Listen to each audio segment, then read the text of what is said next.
जय हिंद मातरम। स्वागत करता हूं आप सभी का आपके अपने परिवार दीक्षित एजुकेशन अड्डा पर। दोस्तों एक बार फिर हाजिर हो चुका हूं लेकर आप सभी के लिए एकदम लल्लन टॉप क्लास है। आज हम देखेंगे 7 फरवरी की शिफ्ट में आपसे क्या क्या प्रश्न पूछे गए और एसएससी ने अपना पैटर्न चेंज किया है या नहीं, और दोस्तों आपको अब क्या पढ़ने की जरूरत है, पूरी बातों की चर्चा करेंगे इस क्लास के माध्यम से। पूरी क्लास को अटेंड कीजिएगा, 100% आप और उसे 5 से 10 नंबर ज़्यादा का करने वाले हैं। आइए दोस्तों शुरू करते हैं आज की क्लास। देखते हैं अपने सारे महत्वपूर्ण सवाल जो आपकी परीक्षा में आज पूछे गए हैं। दोस्तों पहला सवाल कहा गया है कि सुल्तान जोहर कप का संबंध किस खेल से है? शतरंज से है, हॉकी से है, फुटबॉल से है, गोल्फ से है। दोस्तों खेल और उनके दोस्तों कप आज पूछा गया है, तो आपकी जिम्मेदारी बनती है कुछ महत्वपूर्ण कप और दोस्तों उनसे संबंधित आपको खेल याद करके जाना है। सुल्तान जोहर कप, इसका संबंध किससे है? तो आपको याद रखना है हॉकी से। आपका ऑप्शन नंबर बी बिल्कुल सही जवाब होगा। बात करते हैं शतरंज। दोस्तों शतरंज से आप एक याद रखें, खेतान, खेतान और नायडू, खेतान और नायडू कप, इनका संबंध किससे होता है? ये शतरंज से संबंधित होते हैं। और शतरंज दिवस कब मनाते हैं? 20 जुलाई को मनाया जाता है शतरंज दिवस, इसको भी आप याद रखें। बात करते हैं दोस्तों गोल्फ, मोस्ट इंपॉर्टेंट सवाल रहेगा दोस्तों। Ryder Cup, Ryder Cup, Ryder Cup का संबंध किससे है? तो आप कहेंगे ये दोस्तों है गोल्फ से, इसको आप याद रखेंगे। इसका आंसर घुड़सवार बिल्कुल मत लगा के आइएगा, आपका आंसर गलत हो जाएगा। राइडर कप, इसका संबंध किससे है? गोल्फ से। अब आप कमेंट कर बताएं विजय हजारे ट्रॉफी, इसका संबंध किस खेल से है? इसका जवाब आपको कमेंट कर बताना है। आइए बढ़ते हैं अपने अगले प्रश्न की ओर। हमसे दोस्तों अगला सवाल कहा गया कि उत्तर प्रदेश के किस मुख्यमंत्री की 2022 में मृत्यु हुई है? बहुत ही लल्लन टॉप सवाल था, बहुत ही सिंपल सवाल था। तो आप सबको पता है 2022 में अभी हाल ही में किसकी मृत्यु हुई है? मुलायम सिंह यादव जी की। आपका ऑप्शन नंबर बी बिल्कुल सही जवाब होगा। अब दोस्तों आपकी परीक्षाओं के लिए क्या महत्वपूर्ण हो सकता है वो सुनिए। दोस्तों कल्याण सिंह, ये भी कौन थे? ये भी उत्तर प्रदेश के पूर्व मुख्यमंत्री थे। कौन? कल्याण सिंह। और दोस्तों इनको क्या दिया गया है 2022 में? तो आपको याद रखना है पद्म विभूषण। दोस्तों पद्म विभूषण सम्मान द्वारा किसको सम्मानित किया जा चुका है? कल्याण सिंह को। दोस्तों 2022 में 4 लोगों को पद्म विभूषण सम्मान दिया गया था। कौन कौन थे? कल्याण सिंह और राधेश्याम खेमका, प्रभा आन्ने और दोस्तों भारत के first CDS chief defence of staff general Bipin Rawat, इनको भी दोस्तों पद्म विभूषण सम्मान द्वारा सम्मानित किया गया था। और दोस्तों कहाँ के रहने वाले थे? उत्तराखंड के रहने वाले थे। और इनकी दोस्तों कौन सी बटालियन थी? तो आपको याद रखना है गोरखा बटालियन। किस बटालियन से थे? गोरखा बटालियन से संबंधित थे, इसको भी आप नोट करके रखें। आइए बढ़ते हैं अपने अगले प्रश्न की ओर। हमारा अगला सवाल पूछा गया कि नीले लिटमस पेपर को अम्ल नीले लिटमस पेपर को किस रंग में चेंज कर देता है? ये सवाल आपकी परीक्षा में आज पूछा गया।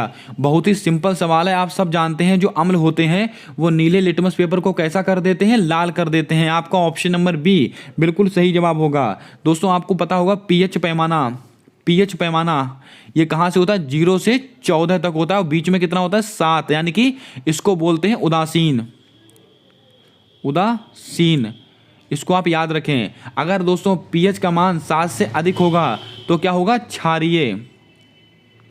अगर पीएच का मान 7 से कम होगा तो क्या होगा? अम्लीय। ये सब आपको पता होगा। दोस्तों हमारे रक्त का पीएच मान कितना होता है? 7.4 होता है। इसीलिए कहा जाता है रक्त एक तरल संयोजी ऊतक है जो हल्का क्षारीय होता है। यानी कि अगर पीएच मान का मान 7 से अधिक होगा तो कैसा होगा? क्षारीय। 7 से कम होगा तो अम्लीय। अगर 7 होगा, जैसे कि जल, जल का पीएच मान कितना होता है? 7। जल कैसा है? उदासीन। इसको आप याद रखें। और पीएच पैमाना, इसकी खोज किसने की थी? सोरेनसन। किसने की थी? सोरेनसन नामक वैज्ञानिक ने की थी पीएच पैमाने की खोज, इसको भी आप याद रखें। आइए बढ़ते हैं अपने अगले प्रश्न की ओर। हमसे अगला प्रश्न कहा गया कि त्रिपुरा राज्यसभा चुनाव में सांसद किसे नियुक्त किया गया? दोस्तों एक सवाल आपकी परीक्षा में नियुक्ति से जरूर पूछा जा रहा है। आप अभी हाल ही में जहां जहां चुनाव हुए हैं वहां की महत्वपूर्ण नियुक्तियां अच्छे से पढ़कर जाएं, 100% आपका सवाल सही होगा। दोस्तों त्रिपुरा राज्यसभा चुनाव में सांसद के रूप में किसे नियुक्त किया गया है? तो आपको याद करके रखना है बिप्लब देब। आपका ऑप्शन नंबर सी बिल्कुल सही जवाब होगा। बात करते हैं ऑप्शंस को लेकर। दोस्तों सीवी आनंद बोस, इस सवाल के ऊपर आप स्टार लगा के रखें, आने वाली किसी ना किसी शिफ्ट में ये सवाल पूछा जाएगा। ये दोस्तों कहाँ के राज्यपाल हैं, तो आपको याद रखना है पश्चिम बंगाल। ये दोस्तों पश्चिम बंगाल के राज्यपाल बने हैं। दोस्तों वहां के पहले राज्यपाल कौन थे? जगदीप धनखड़ जी थे, जो वर्तमान में भारत के उपराष्ट्रपति बन चुके हैं। और उनके स्थान पर कौन पहुंच चुका है? सीवी आनंद बोस। डॉक्टर मानिक साहा, ये कौन है? त्रिपुरा के मुख्यमंत्री हैं। त्रिपुरा के मुख्यमंत्री हैं कौन? डॉक्टर मानिक साहा। इसको भी आप याद करके रखें। दोस्तों गंगा प्रसाद, अब आप कमेंट करके बताएं गंगा प्रसाद ये कहाँ के मुख्यमंत्री हैं? इसका जवाब आपको कमेंट कर बताना है। और ये सवाल हमने कल ही डिस्कस किया है, इसका जवाब आपको कमेंट कर बताना है। आइए बढ़ते हैं अपने अगले प्रश्न की ओर। हमसे अगला प्रश्न पूछा गया कि बिहू त्योहार किस माह में सर्वाधिक मनाया जाता है? दोस्तों इस टाइप के सवाल हर डेली पूछे जा रहे हैं, तो आप समझ सकते हैं कितना महत्वपूर्ण सवाल है। कुछ महत्वपूर्ण सवाल जो कि दोस्तों फसलों से संबंधित होते हैं, जो त्योहार, और वो किस माह में मनाए जाते हैं, इसको आप रट कर जाइएगा। एक सवाल आपको आपकी परीक्षा में मिलेगा ही मिलेगा। बिहू त्योहार सर्वाधिक किस माह में मनाया जाता है? तो आप सबको पता है ये माघ माह में मनाया जाता है। आपका ऑप्शन नंबर बी बिल्कुल सही जवाब होगा। अभी कुछ दिन पहले सवाल पूछा गया था कि महात्मा बुद्ध का जन्म किस माह में हुआ था? महात्मा बुद्ध, दोस्तों इनका जन्म किस माह में हुआ था? तो आपसे पूछा गया था वैशाखी में। इसको भी आप याद रखें। दोस्तों महात्मा बुद्ध की बात आई है तो आपको यहाँ से 2 से 3 चीजें याद रखनी है। जैसे कि अगर आपसे कह दिया जाए पहली बौद्ध संगति, पहली बौद्ध संगति ये दोस्तों कहाँ हुई थी? राजगृह में हुई थी। राजगृह। और किसके समय में? अजात शत्रु के समय में हुई थी। अजात शत्रु के समय में हुई थी पहली बौद्ध संगति। और दोस्तों दूसरी वाली कहां पर हुई थी? तो आपको याद रखना है ये दोस्तों वैशाली में हुई थी। और किसके समय में हुई थी? सॉरी दोस्तों वैशाली किसके समय में हुई थी? तो आपको याद रखना है कालाशोक। कालाशोक। और तीसरी वाली बौद्ध संगति कहां पर हुई थी? ये पाटलिपुत्र। पुत्र। और ये दोस्तों अशोक के समय हुई थी। किसके? अशोक के समय हुई थी। और दोस्तों चौथी वाली कहाँ हुई थी? तो आप सबको पता है कुंडलवन कश्मीर में हुई थी, कनिष्क के समय हुई थी। इसको भी आप याद रखें। दोस्तों ये पहली, ये दूसरी और तीसरी, इसको आप एक बार रीचेक कर लेंगे अपने आप से। आइए बढ़ते हैं अपने अगले प्रश्न की ओर। दोस्तों जल्दी से वीडियो को लाइक कर दें और क्लास को पूरा अटेंड करें। यकीन माने दोस्तों आने वाली सारी शिफ्टों के लिए क्लास ब्रह्मास्त्र का काम करेगी। मोस्ट इंपॉर्टेंट क्लास होगी आपकी सारी शिफ्टों के लिए। हमारा अगला प्रश्न हमसे कहा गया है कि भारतीय अर्थव्यवस्था में सर्वाधिक सहयोग किस क्षेत्र का है? प्राथमिक, द्वितीयक, तृतीयक। तो आपको याद रखना है ये दोस्तों भारतीय अर्थव्यवस्था में सर्वाधिक सहयोग किस क्षेत्र का होता है? ये तृतीयक क्षेत्र का होता है। आपका ऑप्शन नंबर सी बिल्कुल सही जवाब होगा। अब दोस्तों यहीं पर आप एक चीज नोट कीजिएगा, जीएसटी मोस्ट इंपॉर्टेंट सवाल रहेगा आपकी परीक्षा में। ये दोस्तों कैसा कर है? अप्रत्यक्ष कर है। ये दोस्तों कैसा कर है? ये अप्रत्यक्ष कर है। और दोस्तों अगर आपसे कह दिया जाए गुड्स एंड सर्विस टैक्स, कौन सा संविधान संशोधन है? 101वां संविधान संशोधन है ये। और दोस्तों किस समिति की सिफारिश पर आया था? विजय केलकर।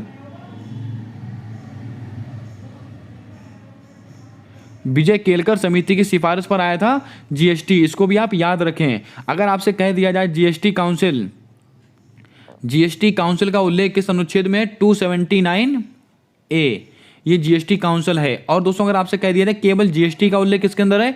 246A, इसको भी आप याद रखें। ये सारे सवाल मोस्ट इंपॉर्टेंट रहेंगे आपकी परीक्षाओं के लिए। आइए बढ़ते हैं अपने अगले प्रश्न की ओर। हमसे अगला प्रश्न कहा गया है कि हर्षवर्धन की सेना को नदी पार करने से किसने रोका था? कुछ इस टाइप का प्रश्न पूछा गया था और उसका आंसर क्या था? पुलकेशिन द्वितीय। आपका ऑप्शन नंबर ए बिल्कुल सही जवाब होगा। इसको आप याद रखें। अब यहां से दोस्तों आपसे क्या क्या सवाल बन सकते हैं वो मैं आपको बताऊंगा। पुलकेशिन द्वितीय ये दोस्तों किस अभिलेख से संबंधित है? ऐहोल अभिलेख। अहोल अभिलेख ये किसके समय का है? ये पुलकेशिन द्वितीय के समय का है। इसको भी आप याद रखें। बात करते हैं दोस्तों रुद्रदामन, ये दोस्तों जूनागढ़ अभिलेख से संबंधित हैं। जूनागढ़ अभिलेख रुद्रदामन संबंधित है। इसके अलावा भानुगुप्त ये दोस्तों कौन से अभिलेख से संबंधित है? ऐरण अभिलेख। और इसी अभिलेख में सती प्रथा का उल्लेख किया गया पहली बार। मोस्ट इंपॉर्टेंट सवाल, सती प्रथा का उल्लेख किस अभिलेख में किया गया? तो आप कहेंगे ऐरन अभिलेख में किया गया है। खारवेल, ये दोस्तों किसके समय के हैं? तो आपको याद रखना है हाथी गुम्फा अभिलेख, हाथी गुम्फा अभिलेख, ये किसके समय का है? खारवेल के समय का है। इसको भी आप याद रखें। और हाथी गुम्फा अभिलेख कहाँ पर स्थित है? उड़ीसा में। इसको भी आप नोट कर लें। उम्मीद करता हूँ आपने सारे सवालों को अच्छे से सुना होगा, अच्छे से नोट किया होगा। अब आप दोस्तों कमेंट कर कर बताएं विश्व मृदा दिवस कब सेलिब्रेट किया जाता है? इसका जवाब आपको कमेंट कर कर बताना है। आइए बढ़ते हैं अपने अगले सवाल की ओर। हमारा अगला प्रश्न पूछा गया है कि इंडियन सुपर लीग यानी कि ISL का 8वां संस्करण किसने जीता? ये सवाल आपकी परीक्षा में पूछा गया है। और दोस्तों बहुत ही महत्वपूर्ण सवाल बताऊंगा इस सवाल के माध्यम से। आपको याद रखना है इसका सही आंसर क्या था? तो आपको याद रखना है हैदराबाद FC। आपका ऑप्शन नंबर बी बिल्कुल सही जवाब होगा। इंडियन सुपर लीग यानी कि ISL, इसका 8वां संस्करण किसने जीता है? हैदराबाद FC ने जीता है। किसको हराया था? केरला ब्लास्टर यानी कि उपविजेता। उपविजेता दोस्तों, उपविजेता कौन था? केरला ब्लास्टर। ये तो हो गया दोस्तों आपकी परीक्षा का सवाल। अब अगली शिफ्टों में आपसे क्या पूछा जा सकता है वो मैं आपको बताने वाला हूं। दोस्तों सर्विसेज क्रिकेट कंट्रोल बोर्ड, इसका नाम आपने सुना होगा। 36वें राष्ट्रीय खेल, दोस्तों 36वें राष्ट्रीय खेल, इसमें पदक तालिका में शीर्ष स्थान पर कौन था? Services cricket control board. और 36वें राष्ट्रीय खेल हुए कहां थे? गुजरात में। और इसका शुभंकर दोस्तों क्या रखा गया था? सावज। इसका शुभंकर रखा गया था। अगर आपसे कह दिया जाए 37वें राष्ट्रीय खेल कहां पर होंगे? तो आप कहेंगे गोवा में होने वाले हैं। इसको भी आप याद रखें। ये दोनों सवाल मोस्ट इंपॉर्टेंट रहेंगे। जयपुर पिंक पैंथर्स, दोस्तों आपको याद आ रहा होगा विवो प्रो कबड्डी लीग। दोस्तों विवो प्रो कबड्डी लीग का 9वां सीजन, विवो प्रो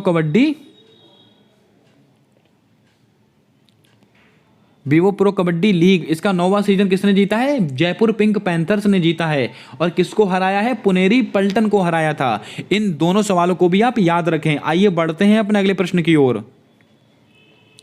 हमसे अगला सवाल पूछ लिया गया कि संपत्ति का अधिकार किस अनुच्छेद से संबंधित है? और दोस्तों आपको मैंने कई बार इस सवाल को नोट कराया था और आज आपसे पूछा गया सवाल है। अनुच्छेद 165, 263, 226, 300A। तो आपका सही जवाब क्या हो जाएगा? अनुच्छेद 300A। आपका ऑप्शन नंबर डी बिल्कुल सही जवाब होगा। संपत्ति का अधिकार जो है किस अनुच्छेद में रखा गया है? अनुच्छेद 300A। दोस्तों बात करते हैं 44वां संविधान संशोधन। कौन सा? 44वां संविधान संशोधन कब का है? 1978 का है। इसको भी आप याद रखें। 44वें संविधान संशोधन 1978 के द्वारा जो संपत्ति के अधिकार को मौलिक अधिकार से निकालकर विधिक अधिकार में डाला गया था। कौन सा संविधान संशोधन था? 44वां संविधान संशोधन। आर्टिकल कौन सा है? Article 300A। इसको आप याद रखें। बात करते हैं अनुच्छेद 165। मोस्ट इंपॉर्टेंट सवाल रहेगा आपकी परीक्षा के लिए। इसका संबंध होता है महाधिवक्ता। इसका संबंध किससे? अनुच्छेद 165। और ये किसके प्रसाद पर्यंत कार्य करता है? गवर्नर के प्रसाद पर्यंत कार्य करता है, यानी कि राज्यपाल के प्रसाद पर्यंत कार्य करता है। दोस्तों अनुच्छेद 263 ये क्या है? अंतर्राज्यीय परिषद। इसका संबंध किससे? तो आप कहेंगे अनुच्छेद 263। इसके अलावा अनुच्छेद 226 आपको याद आ रहा होगा, हाई कोर्ट। दोस्तों मौलिक अधिकार का अलग मौलिक अधिकार का उल्लंघन होता है तो कितने प्रकार की? 6 प्रकार की। हाई कोर्ट 6 प्रकार की रिट जारी करता है। किस अनुच्छेद के तहत? अनुच्छेद 226 के तहत। इसको भी आप याद रखें। ये सारे सवाल आने वाली शिफ्टों के लिए मोस्ट रिपीटेड सवाल होने वाले हैं। आइए बढ़ते हैं अपने अगले प्रश्न की ओर।